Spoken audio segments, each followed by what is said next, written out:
To begin your paper weaving, you have to choose one large piece of paper that you're going to work with. I chose a black paper, but you can choose any of the available colors that I have. To get started, you'll take that big piece of paper and you're going to fold it in half, so it's like a hamburger style. So fold it perfectly in half. And then we're going to make a mark on the top of that paper using your ruler.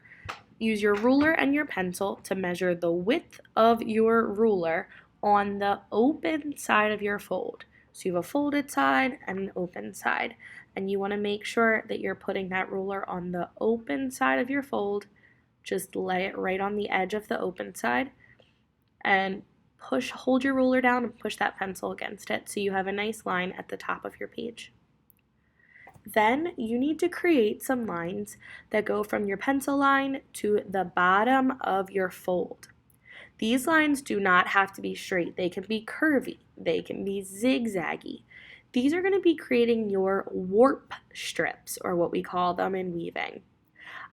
I'm going to be making mine a little zigzaggy. You guys can make yours straight, curvy, zigzaggy. It's totally up to you. The only rule is that that line cannot touch the sides. It has to touch the top and the bottom. It can't touch the sides, so you have to make sure you're touching the top of your pencil line and the bottom of your paper. You don't want them to go off the sides. If you want to get real crazy, you could also make some zigzaggy, some curvy, some straight. It's totally up to you how you make these lines. Don't make too many too close together. You want to keep them about the space of a ruler spaced out so that you can weave your weft strips in and out. But for these warp lines, you want to have a little bit of space in between.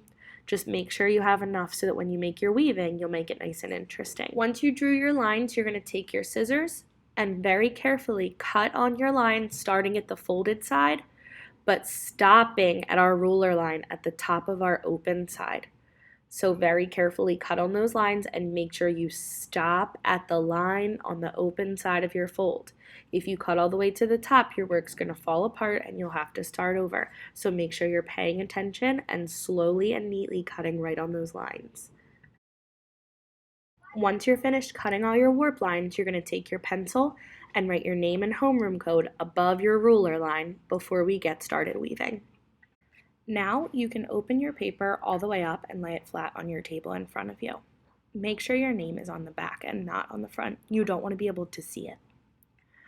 We are going to take your weft strips, or the strips that you're weaving with, and we're going to be going over, under, over, under. So I chose to do a rainbow pattern. You guys can use any colors of construction paper that you'd like to for your work.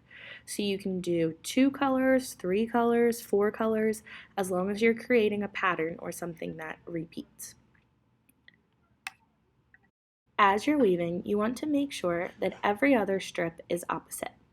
So if your first strip started over, then under, then your second strip is going to start under, then over. You don't want to have them line up next to each other.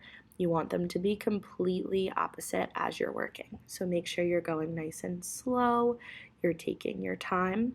You can weave in the middle and then slowly push your strips up to the top if you need to. As you work, they're going to get nice and tight and lined up perfect. If you mess a strip up and you can't figure out where it happened, you can pull them out and try again. Make sure you're being really, really gentle with your warp strips or whatever your solid color is underneath of your pattern.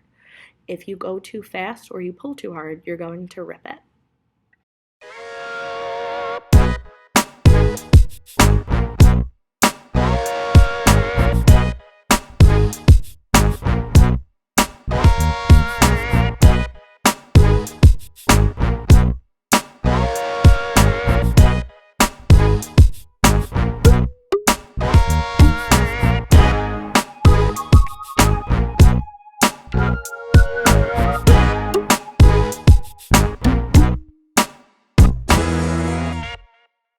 As you get down towards the bottom, it's going to get tighter to work with. So you want to go really slow and really, really careful, because the tighter it is, then the harder it is to weave in and out. So really take your time and make sure you're not ripping. Just make sure you have a lot of patience when you get towards the end there.